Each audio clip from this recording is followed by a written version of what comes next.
All right. Hey, good afternoon, everyone. It is about 4 o'clock on Tuesday afternoon. I apologize, but I'm going to go ahead and shoot this recording now. And in lieu of a live market chat tomorrow, I've got a youngster with a medical issue and that we're going to be having surgery on tomorrow morning. So, would ask your thoughts be with him on that procedure. Nothing too serious as long as we're ahead of it, but something that requires our attention first and foremost. And I think as I get started here, I've got wheat up. You know, we've been talking about big moves coming for a long time. And specifically, we've been looking for a lot higher prices, right? You know, this entire sideways move during the summer in every one of our really from the June highs in every one of our market analysis, we've said, hey, we think this move is corrective and we expect it to see higher prices. And we're realists. I mean, we understand this, that when prices are high, typically the end users are getting squeezed and the producers of our commodities are getting fed. And when prices are really low, the opposite's happening. And so we know we kind of play a zero-sum game here where there's somebody hurting and somebody winning all the time. But in this situation, I really just think, it's fun to see prices moving higher, but the reason today that we're moving higher really isn't fun, especially for those of us with so many friends and kids and friends' kids in active military service. It's heavy, and I think that we just all have to step back and realize, this volatility is really a product of some really heavy stuff and some friends and some friends' kids that are going to be potentially put in harm's way here. And we're grateful for their service and what it means, and we're grateful for the opportunity to get to trade these things. So with that said, that sends wheat up an awful lot, awful fast today, and certainly I don't think that it warrants anybody to step in front of it. We've talked a lot about wave counts, and the longer we do this and the more entrenched we become in trading rhythm and patterns, the more convinced we are that markets certainly do move in waves and certainly can be impulsive waves. And they typically move in five waves directionally and 3 waves correctively. You can see this perfectly right here. You've got a 1, 2, 3 wave down, and then now you've got a big impulsive move up, which is just starting to become an impulsive move off of this 1 here. So you've got a 1, 2, and we're starting higher. I think wheat's got an awful long way to go here. How far do we have to go? Well, to be exact, if we're going to run a Fibonacci retracement or extension off of this decay right here, which would be from the November 24th high to the January 14th low, if you're going to run a Fibonacci extension, you broke through the most important piece today, and your next target is 948. Target above that is 981. Above that is 1070, and above that is 1125. You can go higher, but that's what this reading is telling us. And for the last year, these readings have worked exceptionally well. So I think it's a very high likelihood that we put another 60, 75 cents on the wheat market. I think that realistically we're going to go above that as well. Because you've got a perfect storm brewing here. You've got a major growing region that's going into a military conflict. You've got drought in the United States, and you've got a severe shortage coming off of the drought from last summer in the northern states. So you've got a perfect storm here with a hungry world that needs food, and that's going to require higher prices. So we won't go all the way up, and who knows if we'll reach these targets, and for sure we won't go in a straight line, right? We're going to explode higher. Now remember, a couple weeks ago I told you that I didn't think that we were at the current price levels because of Ukraine, and I didn't think that we were at current price levels because of inflation. I think that what got us to this point was simply supply and demand. I think that today, for the first time, you're starting to see some premium be put in for Ukraine. I think most analysts would tell you that I was crazy in that thought process, and I might be, but I don't think so. I've had this feeling for a while that this entire move to the side here, as we've been talking about the Ukraine invasion, I think that we've been pricing in the risk of not invading, not pricing in the risk of an invasion, because we were already at these elevated price levels prior to it beginning. And I think that that's exactly what we're doing. I think that as this happens, you're not going to ease quantitatively. You're going to continue to print money, and eventually the inflation story is going to rear its head here as well. All of that would be consistent with a wave 3 type price action that would propel us much, much higher in the wheat market. So I think sit back.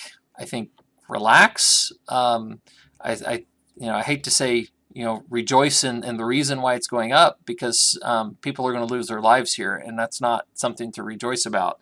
But nevertheless, we want to be realistic and prepared to manage our risk and to do what we're supposed to do, which is steward our own resources in the face of any world event. And I think right now that's telling you you got to own wheat, you got to stay long, and you got to be patient and wait for this thing to give you a reason to sell. And I promise you we will be watching it and looking at it all week long. Now, if I back this out into a weekly chart, it becomes even more pronounced, right? Up and away we go. Same Fibonacci targets, 950. They're all lining up on the different time frames. If I go to a monthly chart, it's the same situation, right? Can we come up to this 995 area and challenge this peak and this peak? I think we can. That's the 950 level. Today we're breaking up above this peak back here, which was May of 2014. Here's the peaks in in the summer of 12, or the fall of 12. Here's the peaks in 10 and 11, and then back here is the last time Europe really got into a problem in the Black Sea region when the drought happened in 2008. So your last corollary for the last time that the Black Sea region was shut off from the world was back here when we hit all-time highs at 14 bucks. I'm not saying that's where we're going. I'm not saying it's the same situation. I'm telling you that's where we went the last time that region of the world got into problems, and the rest of the world had to come somewhere else to get wheat. So I think this is extremely likely. I think that this is also very likely, and if you had to put odds to it, I'd say that these two are probably better than 75%. I think somewhere up in this range is pretty darn good as well. I don't know what percentage that would be, but the situation looks more tense, not less. So I would expect wheat to continue its move higher as we move. And look what we have we have a 1, we have a 2 dating back to the 2006-07 high, or 08 high here. So if we move higher and we blow up into a 3, I don't know where it will go. So I don't want to talk too crazy, and I don't want to scare anybody or anything like that. But this is really bullish setup in and of itself. You've got a bullish engulfing month. You're blowing out to new highs. You're coming up to multi-year highs back in here. And I think you just got to sit back and let the market do its thing, and just be prepared to start selling it when it's time. All right, that's wheat. Let's see what it did to corn today. Where is my corn chart? Here we go. Oh, no, this is cotton. Here we go, ZCEK. Okay, corn looks, fairly similar, right? I'm in May corn now. Here's your summer peak on May 7th. We said all summer that we thought that this was corrective, and it certainly has been. It's been very difficult to stay in this market. It's been choppy, it's been sloppy, and it's been painful at times. But as we've exploded higher, we're getting closer to our first target, which, remember, is the reverse Fibonacci drawn from the September low. And then you can keep drawing Fibonacci retracements all the way through these decays, and they tend to line up in here, up at the 685 to 711 range, and even up at the 789 range. Remember what wheat was doing, and don't think for a second that corn um, uh, won't at least somewhat stay with wheat as it works higher. Because remember, corn's got its own issues. You talk about a perfect storm of wheat with last year's drought, with this year's drought, with production issues in other parts of the world, and now geopolitical instability in Europe. You talk about all those things favoring the tailwind to wheat. Well, think about corn, right? Corn and soybeans are dealing with a near catastrophe in South America on their first crops. They've got multiple crop failures in Asia over the last 5 years. They've had trouble here, even though the USDA is telling us that we have record yields. We're still at these high prices. So just stop and think for a minute about how much higher corn needs to go in order to ration demand, because at this point we haven't started to see it yet. So will we go to $20 in corn? No, we're not going to do that. Will we go to 12? I really highly doubt it. Will we go to 7 or 8? Yeah, I think that that's a very likely possibility here if you just look at the way these charts are working. And I've talked to you a lot about the cloud. What happens when you break out of the top of the weekly cloud? The average move is over $2 a bushel. And here we are. Does it matter that we just broke up out of it after a dollar rally? Or sorry, not a dollar, a $2 rally? Nope, it does not matter.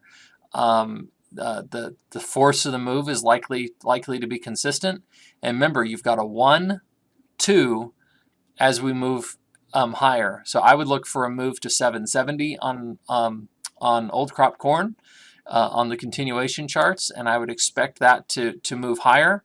And if you look at corn on the reverse Fibonacci's off of this wave of decay, measuring from here down to here, you're talking 880, you're talking 955, and above that, some ridiculous values on corn. I'm not saying we get there, but I'm saying that if you're going to get there, you have to have a perfect storm. You have to have a perfect storm of South American weather issues, domestic weather issues, super strong demand, which we have all three of, and now you have the risk of geopolitical instability pricing forward into a major corn growing region as well, which is the Ukraine. So, crazy things can happen, and this is where I cringe every time I read on Twitter or on Facebook, or anybody comes in and says, "Oh man, this looks like a pretty damn good number." Well, I'm telling you, 550 looked like a damn good number too earlier this year, earlier this summer, and it sure as hell looks like a good number in any of the years that I'm going back through, right? 550 sounds like a great number until you're at 7. And 7 sounds like a great number unless you're higher. So you got to just stand back and you've got to let this thing do what it's going to do. And you've got to, if you're sold, you've got to own calls or re-own futures. And if you're inclined to sell, quote, because it's profitable, which you've all talked to me long enough, I think that's the dumbest reason on earth to make a sale, is because I'm profitable. That is absolutely has nothing to do with making a decision and marketing. It sounds good. I know they teach it in the schools. They're full of it. That is not the reason you should sell. If that's the reason you're looking to sell, then you should have been sold from $4 all the way back, and you should never have owned a bushel above any of this stuff, and you would have missed out completely. So I do not buy that argument for 1 second. And the longer I do this, the more hatred I have for that logic. I just don't buy it at all. So because you're going to get steamrolled and you can just keep going. Guys, we haven't even had a weather market. We haven't even had an acreage battle here in the U.S. We're just digesting other stuff right now and getting ready for it. So to think that higher prices aren't coming, I think is relatively naive. Sorry for the soapbox there, but I think you got to stay long corn. You got to be in it, and you got to keep managing it. I have no interest in selling anything in that market. All right, now let's look at soybeans. Surely they're different, right?